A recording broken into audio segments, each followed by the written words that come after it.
Bienvenue dans ce nouveau numéro de Station Europe, le dernier de la saison, et ce sera l'occasion de faire le point sur cette Europe qui a été fort secouée ces derniers mois par la guerre en Ukraine. Et c'est ici à Bruxelles que les décisions des 27 sont prises.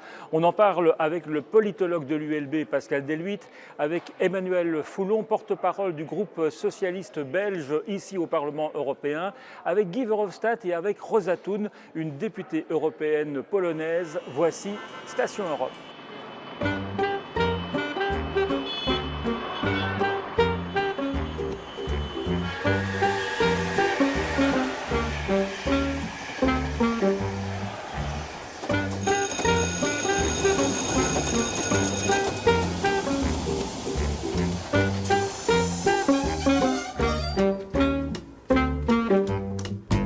On se retrouve sur le plateau du Parlement européen à Bruxelles et tout d'abord je vous présente Pascal Deluitte. Merci d'être avec nous. Vous êtes politologue, membre du CEVIPOL, le centre d'études de la vie politique de l'ULB, grand spécialiste de la vie politique en Belgique mais aussi en Europe. Et justement cette Europe, elle se porte comment aujourd'hui ? Elle est confrontée à de nombreux défis, des défis je dirais assez classiques, c'est-à-dire son évolution, le rapport entre le poids de l'Union et le poids des États membres, mais surtout, on a vu des conflits et des défis relativement à l'économie, la dépendance dans le cadre de la crise Covid, la dépendance de la crise alimentaire qui se présente, et bien sûr la dépendance relativement aux énergies, et surtout ce que révèle l'invasion de l'Ukraine par les troupes russes, mais dans une certaine mesure, ce qu'a révélé aussi la présidence Trump, une forme de dépendance, tantôt à la Russie, tantôt aux États-Unis, et donc une réflexion, une introspection, je dirais, sur son destin et son devenir. Et ça veut dire que cette guerre en Ukraine en particulier, ça a changé l'Europe ? Ça change l'Europe en direct, je dirais. Ça change l'Europe en direct, ça change un certain nombre de ses États membres en direct, et en particulier le principal d'entre eux. On le voit, l'Allemagne est très fortement questionnée. Elle est très fortement questionnée pour sa pratique précédente d'une relation privilégiée d'un point de vue économique avec la Russie. Mais aujourd'hui, elle évolue de manière importante, relativement notamment aux questions militaires et de défense. Le chancelier Scholz a annoncé il y a quelques semaines 100 milliards d'euros complémentaires en investissement dans la Bundeswehr. Et on voit qu'il y a un questionnement qui est posé à l'Allemagne, mais de manière générale à tous les États européens, sur sa place spécifique par rapport à ses voisins proches, la Russie en particulier, mais par rapport à un monde changeant, l'évolution en Chine, et un monde qui peut parfois rapidement changer. On l'a vu, la présidence Trump et la présidence Biden, ce n'est pas vraiment la même chose. Dans 2 ans, il y a de nouvelles élections présidentielles américaines avec beaucoup d'incertitudes. Donc, il y a toute cette réflexion sur le destin de l'Europe, indépendamment de ses partenaires ou adversaires contemporains. Alors, la guerre en Ukraine a-t-elle changé l'Europe ? J'ai également posé la question à Róża Thun, elle est députée européenne polonaise. Écoutez sa réponse. La guerre en Ukraine a renforcé la communauté, le sens, la compréhension de fait que nous devons être plus unis. Ça a beaucoup changé, je crois, la mentalité de tout le monde, mais aussi le fonctionnement des institutions. Il faut se rendre compte qu'il y a une guerre terrible sur notre continent et que c'est notre guerre. Ça se passe juste à côté, mais ça nous touche. C'est un continent. Et c'est notre guerre parce qu'il faut vraiment se rendre compte qu'en faisant 1 kilomètre en voiture, nous finançons Poutine, ses soldats, sa guerre. Donc nous sommes impliqués. Et la guerre n'est pas agréable. La guerre nous donne des résultats très durs et nous devons réagir. Et le plus unis et le plus si nous réagissons d'une façon très décisive, cette guerre va se terminer plus vite. Et on n'a pas d'autre choix. Ça va être douloureux, mais nous devons réagir avec force. Retour sur notre plateau avec Pascal Deluitte. Vous êtes d'accord avec Róża Thun, cette guerre en Ukraine, c'est aussi notre guerre ? Je pense que c'est aussi notre guerre parce que, d'une part, elle se fait aux frontières de l'Union européenne, elle se fait avec un État qui a demandé son adhésion avec l'Union européenne. Elle se fait avec un État qui avait une relation économique très importante avec plein d'États membres de l'Union européenne. Et qui plus est, au fond, elle concerne aussi le régime politique, c'est-à-dire voilà un État qui a plutôt viré vers une situation autocratique, ce qui n'était pas si évident il y a quelques années, qui attaque un État qui est une démocratie imparfaite, mais quand même avec un cadre démocratique, aux frontières de la démocratie, et qui, il y a quelques semaines, a signé un partenariat avec la Chine, dont le moins qu'on puisse dire, c'est que ce n'est pas un partenariat promoteur d'un régime libéral, d'un régime de pensée libérale, d'un régime d'action libérale. Donc oui, dans une certaine mesure, c'est notre guerre. Alors, on constate un grand mouvement de solidarité à l'égard des Ukrainiens, notamment dans l'accueil des réfugiés, que ce soit à Varsovie ou à Bruxelles, ici. Mais est-ce que cette solidarité ne risque pas de fléchir si la guerre continue à avoir un impact sur le pouvoir d'achat ?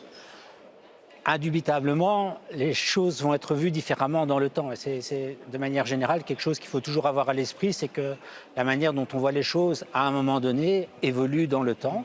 Et donc il y a effectivement ce risque que dans certains États membres, la solidarité soit jugée trop importante, ou par exemple les demandes qu'on évoque, c'est-à-dire essayer d'être moins dépendant du pétrole et du gaz russe, accepter le principe des sanctions qui ont un coût pour les États. Oui, parce que par exemple, cet embargo sur le pétrole russe qui vient d'être décidé, eh ben, il va être reflété effectivement sur le prix à la pompe. Dans un premier temps, il va indubitablement avoir un effet qui contribue à l'état d'inflation actuel, qui contribue à l'état des prix énergétiques, que ce soit le pétrole, le gaz, l'électricité. Donc c'est clair qu'il y a un impact direct et aussi un impact indirect, mais c'est aussi possiblement un levier pour une réflexion d'abord sur la consommation, qui est un élément quand même très important, et aussi une réflexion sur la production. Alors on va en parler également avec Guy Verhofstadt que l'on rejoint en duplex. Guy Verhofstadt, merci d'être avec nous. Alors vous avez poussé un grand coup de gueule ici au Parlement européen il y a quelques semaines pour dire que l'Europe était trop timide, notamment en matière de sanctions à l'égard de Vladimir Poutine. Là, il y a un embargo sur le pétrole russe. Vous dites bravo l'Europe, ou il y a toujours un petit goût de trop peu? Selon moi, ça a duré beaucoup trop longtemps. Les Américains ont pris une décision d'embargo sur le pétrole russe déjà le 8 mars et nous avons eu besoin de presque 3 mois de plus. En plus de ça, ça va durer encore 6 mois pour l'exécuter, pour l'implémenter. Et donc, moi, j'ai des doutes sur l'efficacité puisqu'on donne en fait 6 mois à Poutine de changer de stratégie, de trouver d'autres clients, de trouver d'autres pays qui vont acheter son pétrole. Et en plus de ça, il y a encore des exceptions puisque l'Hongrie ne doit pas appliquer cet embargo. Donc pour moi, c'est trop faible et trop tard. Il fallait faire cette mesure il y a 3 mois. Et alors, ça aurait eu un effet. Maintenant, j'ai des doutes. On a perdu beaucoup de temps parce que Viktor Orban en particulier ne voulait pas cet embargo sur le pétrole russe. C'est lui le vilain canard de l'Union européenne? Non, c'est la conséquence de la règle de l'unanimité qui est encore d'application dans le Conseil européen et dans l'Union européenne. C'est impossible, n'est-ce pas, de gérer une situation géopolitique aussi dramatique si tous les 27 États membres doivent donner leur accord. Et donc pour moi, ce qui s'est passé les 2 derniers mois et l'impossibilité de décider très vite sur un embargo ou sur un embargo sur le gaz ou de faire une liste beaucoup plus longue de sanctions individuelles, ben, ma leçon est très simple et la conclusion est très simple. Il faut en finir le plus vite possible avec la règle de l'unanimité. Et en attendant de supprimer cette fameuse règle de l'unanimité, on fait quoi, Guy Verhofstadt? Pour moi, il y a 2 choses qu'il faut faire. Tout d'abord, ce qui a été aussi dit il y a quelques moments, il faut s'attaquer au gaz. Parce que là, le gaz qui vient en Europe, c'est ça quand même le produit le plus important pour les revenus de la Russie. Et là, c'est beaucoup plus difficile pour Poutine de trouver d'autres pays pour prendre cette gaz. Et la deuxième chose qu'il faut faire, c'est s'attaquer à la colonne vertébrale du régime de Poutine. Ce n'est pas 800 oligarques ou hommes politiques. Il faut attaquer au moins 6000 Russes. Et c'est la fondation de Navalny, Alexei Navalny, qui a fait la liste de tous ceux qui doivent être sanctionnés pour justement faire une différence sur le terrain. Si on ne fait pas ça, je pense que la guerre va continuer à durer. On finance cette guerre et on ne s'attaque pas à la colonne vertébrale du régime autoritaire de Poutine. Est-ce que le vrai problème, ce n'est pas notre trop grande dépendance à l'égard des énergies russes? On a un peu l'impression qu'on a mis tous nos œufs dans le même panier. C'est une autre...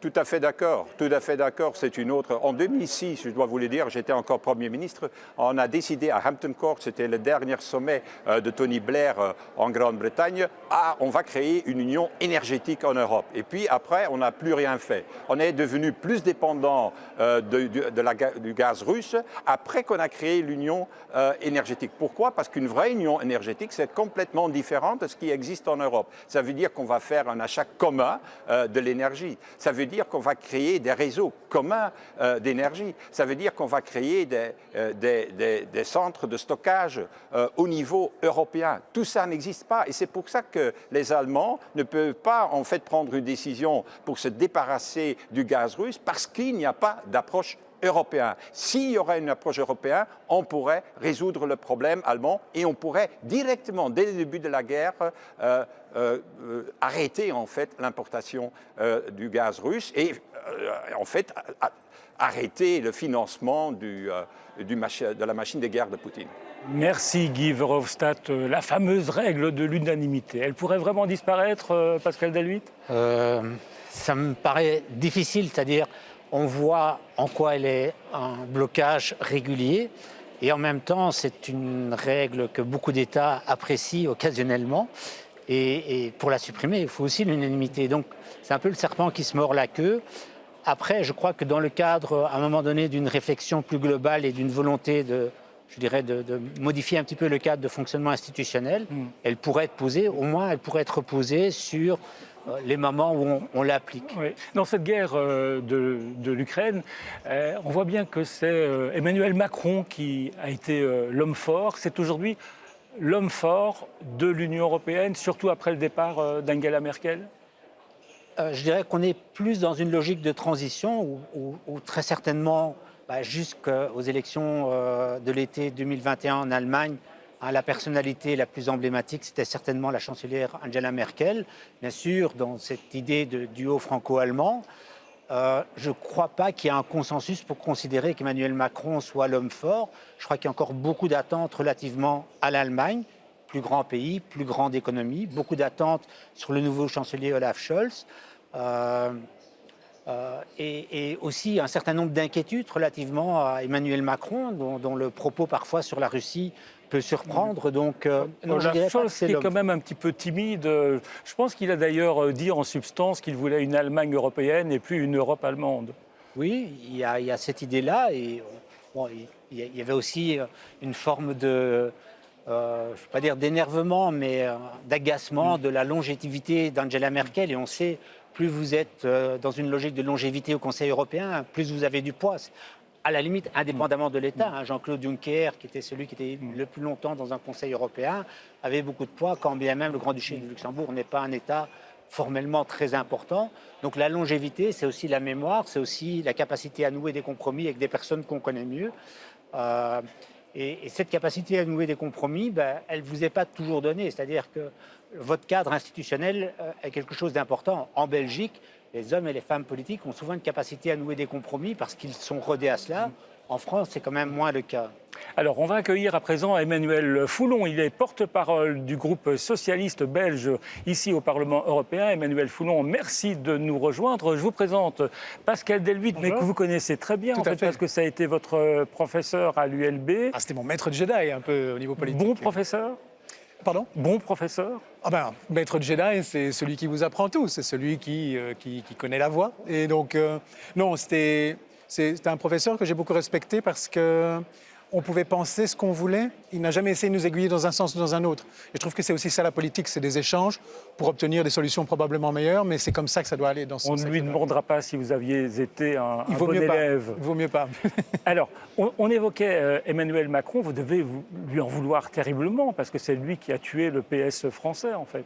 Alors, c'est vrai qu'il il fait partie des auteurs de ce qu'on a appelé le siphon de la gauche et de la droite, mais pas seulement de la gauche. C'est-à-dire que quand vous regardez les scores de Anne Hidalgo et de Valérie Pécresse, vous constatez qu'effectivement, cette politique ni de gauche ni de droite a fait du tort aux partis traditionnels. Il s'est privé des corps intermédiaires. Et finalement, les deux élections présidentielles se sont transformées un peu comme dans un film Marvel, où vous avez d'un côté le camp du bien et de l'autre côté le camp du mal. Ça vous fait sourire, mais au-delà de la blague, c'est probablement dangereux parce qu'il y a un problème de représentativité. Il y a plein de gens qui ne se retrouvent pas dans un clivage camp du bien, camp du mal. Pour la plupart des gens, la solution, elle n'est ni tout blanc ni tout noir. Il y a plein de nuances politiques qui n'existent plus ou qui existent de moins en moins en France. Alors le PS français a fait pchit.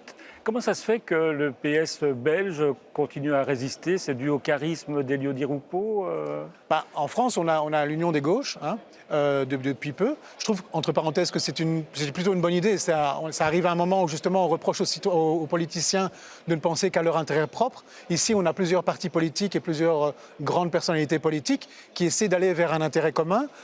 C'est assez rare pour être souligné. Après, je sais qu'il y a des différences. Mais écoutez, vous, Paul Germain, ou les téléspectateurs qui nous regardent, si vous commencez une relation sentimentale, vous n'allez pas dans les premiers jours de cette relation, systématiquement parler de ce qui vous oppose, de ce que vous détestez chez l'autre. Vous allez essayer de trouver les convergences, ce qui vous intéresse, ce qui vous rassemble, et vous allez vous nourrir des différences. L'union des gauches, pour moi, c'est ça. Maintenant, pourquoi ce qui se passe en France peut pour l'instant difficilement se passer en Belgique?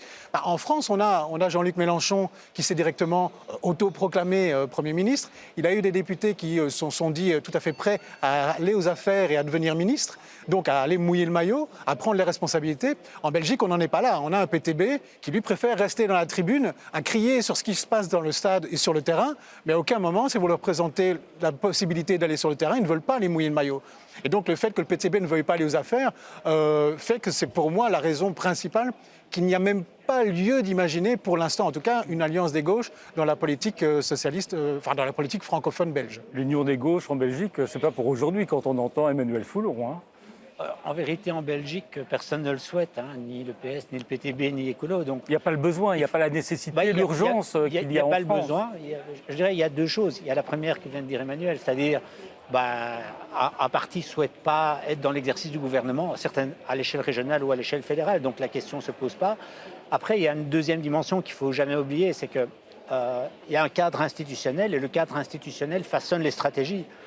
Quand François Mitterrand noue un partenariat avec le PCF pour l'élection présidentielle de 65, pour celle de 74, il ne le noue pas parce qu'il aime bien le PCF, mais parce qu'il y a un cadre institutionnel donné qui doit lui permettre, lui, d'atteindre un objectif qu'il atteindra finalement en 1981, mais qui n'est pas du tout le cadre institutionnel que l'on connaît en Belgique. Et donc, je dirais que chaque parti, dans une famille politique, et on pourrait prendre d'autres exemples que la Belgique et la France, on pourrait prendre la Grande-Bretagne, on pourrait prendre l'Allemagne, chaque parti agit dans un cadre institutionnel et dans une culture institutionnelle qui impose certaines choses ou qui parfois empêche certaines choses.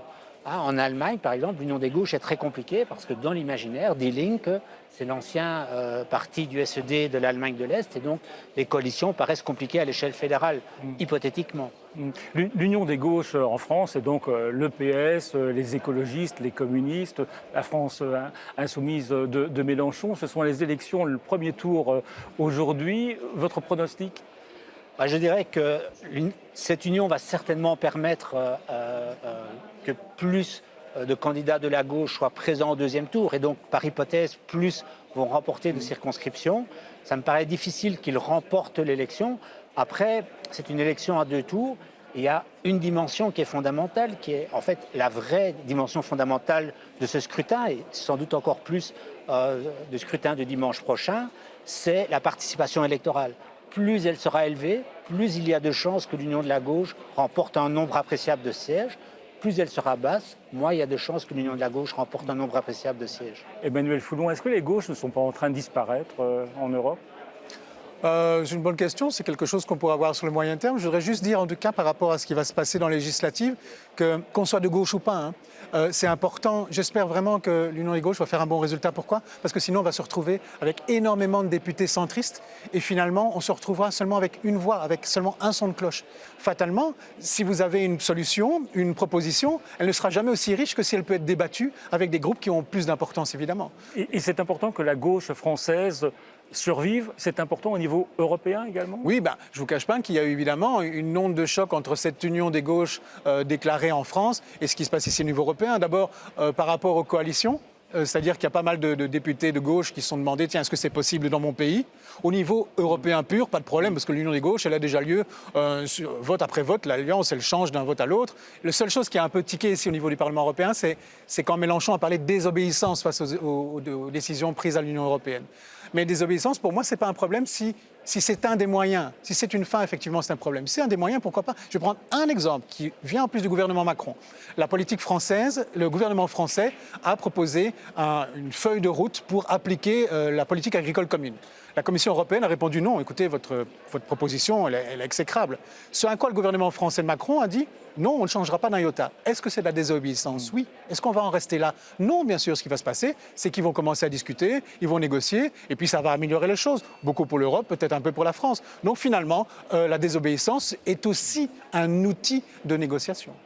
La guerre en Ukraine, est-ce qu'elle a affaibli un parti comme le PTB qui a eu une position un petit peu hésitante En vérité, il n'a pas une position hésitante, il a une position assez claire, mais qui n'est pas toujours difficilement vendable, en tout cas qui a été difficile à vendre dans un premier temps.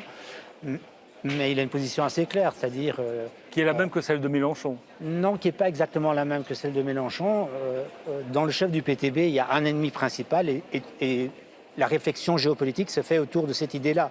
L'ennemi principal, c'est l'OTAN, c'est l'Occident, et donc ce n'est pas un parti pro-russe, mais c'est un parti anti-politique américaine, si on peut le dire comme ça. Donc c'est un point de vue qui n'a pas changé. Il l'a présenté de manière un peu distincte dans le temps, mais c'est un point de vue qui n'a pas changé. Après, elle ne l'a pas affaibli pour deux raisons. C'est parce que, premièrement, ce n'est pas des questions qui préoccupent au premier chef les citoyens, sauf de manière indirecte, c'est-à-dire par exemple via l'inflation. Et deuxièmement, parce que c'est un parti très assertif sur le terrain, très assertif dans la communication, et bien plus que la plupart des autres partis politiques belges. Et donc, finalement, sa position qui était plutôt défensive au départ est une position qui aujourd'hui est plutôt offensive sur la guerre en Ukraine. Et quand on voit les intentions de vote depuis l'invasion de l'Ukraine par les troupes russes, il n'y a pas d'indication qu'il est affaibli, au contraire. Emmanuel Macron, vous allez vous appeler comme ça, Emmanuel Foulon. À côté de vous, deux enveloppes avec une bonne question, une mauvaise question. Vous prenez laquelle? Est-ce qu'il y a des bonnes questions, vraiment? Écoutez, je vais prendre la mauvaise question. Mais je sais pourquoi. Je suis amateur de défis. Je suis amateur de défis. La preuve, c'est que je suis ici. Donc, et vous la lisez à haute voix. Quels sont les endroits de sortie des eurocrates à Bruxelles? Écoutez, ça dépend. Si vous êtes un député d'extrême droite, la plupart ne viennent pas ici, donc pour eux, leur endroit préféré, c'est sur la terrasse de leur jardin. Pour les autres, pour ceux qui sont eurocrates, les fonctionnaires européens, un endroit qui va peut-être vous surprendre, c'est le stade de l'Union Saint-Gilloise. Ah. Oui, parce que, en fait, quand vous allez à l'Union, vous entendez beaucoup parler un peu globish, un peu franglish, un peu toutes les langues, parce qu'ici, je pense sincèrement que les Européens, les eurocrates sont tombés amoureux de cette histoire qui ressemblait un peu à un conte de fées, à un Walt Disney, de voir l'Union Saint-Gilloise, le petit poussé, finalement, être capable de gagner le championnat. Et même ceux qui n'aimaient pas nécessairement le foot se sont pris d'amour pour cette histoire. Parce que si ça avait vraiment été un Walt Disney, Bruges aurait perdu contre l'Union Saint-Gilloise et tout aurait été absolument parfait. Mais l'histoire fonctionne et c'est beau de voir que finalement, c'est aussi la preuve que les gens qui habitent Bruxelles et qui maintenant travaillent à l'Europe sont partie prenante de la vie culturelle bruxelloise. Et quoi mieux de Bruxelles, finalement, pour parler de multiculturalité? Pascal Delvit, est-ce que le Civipol s'est intéressé au lieu de sortie des eurocrates? Non, pas au lieu de sortie à proprement parler, mais il y a des travaux que nous avons menés sur la vie des eurocrates à Bruxelles et des espèces de frontières territoriales, parfois des espèces de frontières entre types d'eurocrates entre eux. Donc oui, ça, il y a des travaux qui sont menés. Il y a toute une tradition, en fait, dans l'anthropologie politique qui est un courant petit, hein, mais une tradition d'étudier le Parlement européen et les acteurs du Parlement européen, tantôt à Strasbourg, mais surtout à Bruxelles. Et donc aussi d'étudier ce que la communauté européenne, hein, si on peut l'appeler comme ça, qui vit à Bruxelles, fait à Bruxelles et fait pour Bruxelles aussi. Parce qu'elle a beaucoup changé Bruxelles, hein, ça il faut le dire. Le fait que Bruxelles soit le siège des institutions, qu'une communauté y travaille, y vit, a beaucoup changé les choses pour Bruxelles. Alors, j'ai posé la question également à Rosa Thun, notre députée polonaise. Où va-t-elle boire un verre? Écoutez sa réponse. Où est-ce que je vais boire un verre à Bruxelles? Je bois... Pourquoi boire un verre? Oh, ça peut être deux. Comme ça. Mais j'ai besoin de deux phrases. Nous avons les groupes visitors groups, des groupes de visites. Nous pouvons inviter des groupes de temps en temps. J'ai invité le premier groupe après la pandémie et ce sont les gens handicapés de la Pologne qui sont tellement heureux qu'ils soient venus ici que je vais prendre un verre avec eux, probablement dans un petit bar à côté du Parlement européen et boire à la santé de la paix, de la démocratie et de cette Europe qui, pour ces personnes handicapées, aussi est le sujet le plus important dans leur vie très dure. Voilà, Emmanuel Foulon, ça prouve en tout cas que les parlementaires européens sortent du Parlement, ils vont jusqu'à la place du Luxembourg. Oui, on n'est plus dans cette Europe d'il y a 20 ans. D'ailleurs, la bulle, on a toujours parlé de la bulle européenne. C'est vrai qu'il y a toujours une bulle européenne pour ce qui est des décisions, l'impression d'opacité, de manque de communication. Mais voilà, ça fait quand même déjà un petit temps maintenant que l'Europe siège à Bruxelles. Et donc, il n'y a rien à faire. Les gens sont ici, ils rencontrent des Belges, ils font des enfants, ils habitent ici maintenant, ils ne rentrent plus les week-ends chez eux. Donc oui, les eurocrates, comme vous les appelez, mais c'est peut-être un peu péjoratif. En tout cas, les gens qui travaillent à l'Europe, maintenant, deviennent de plus en plus des Bruxellois. Et je m'en félicite. Emmanuel Foulon, Pascal Delhuit, merci de vous être arrêtés à la Station Europe. Merci à Pascal Simard d'avoir réalisé cette émission ici au Parlement européen avec toute l'équipe du Parlement européen. Et on se retrouve après les vacances pour un nouveau numéro de Station Europe.